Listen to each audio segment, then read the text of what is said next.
a commonly misinterpreted passage in Romans chapter 3. I want to begin reading in verse 9.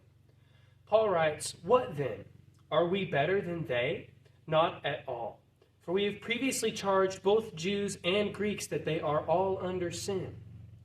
As it is written, there is none righteous, no, not one. There is none who understands. There is none who seeks after God. They have all turned aside. They have together become unprofitable. There is none who does good. No, not one." At first, it seems like Paul is painting a really bleak picture for humanity. When some people read this, they get the idea that Paul is saying, you can't possibly do anything that is good. You are not capable of righteousness. And that's not Paul's point here. The first thing I want you to notice is in verse 9, Paul's wording is very intentional. He says they've previously charged both Jews and Greeks that they are all under sin. Notice he doesn't say that they have nothing but sin. He says that what they do have is underneath their sin. It's made of no value because of their sin.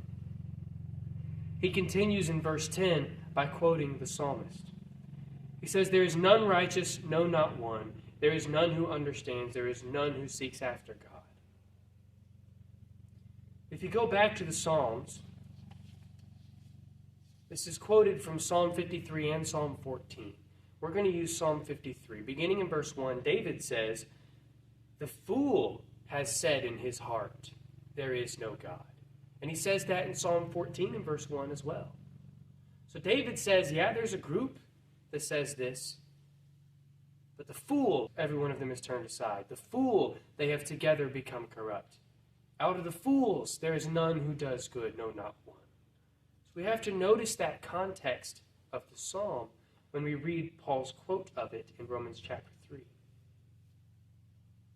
I also want to liken this to Isaiah chapter 64 to get a good picture about the way that God views righteousness and sin. In Isaiah chapter 64 and verse 5, he says, "You meet him," talking to God, "you meet him who rejoices and does righteousness, who remembers you in your ways. You are indeed angry, for we have sinned. In these ways we continue, and we need to be saved." So Isaiah says, there are some who do righteousness, and God meets them. But because of sin, we are all in need of salvation. He says in verse 6, "But we are all like an unclean thing, and all our righteousnesses are like filthy rags." So Isaiah says, we all do have our righteousnesses, but they are useless. They're like filthy rags. They have no value. You can think about this in terms of a bank account.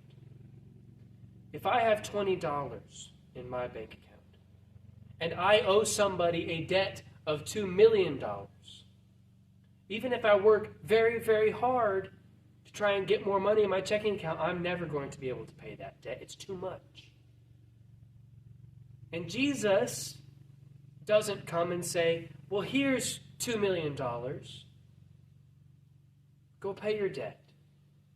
Jesus says, I will pay your debt for you. Isaiah 53 says, the chastisement for our peace was upon him. And it also says, surely he has borne our griefs and carried our sorrows. Jesus took away the sin, took away the debt of sin. So now you're left with your $20.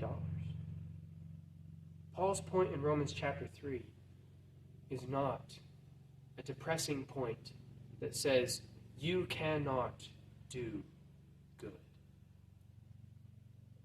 Paul's point is that the good that you do has no value until you come into contact with the blood of Jesus Christ immersed in the waters of baptism.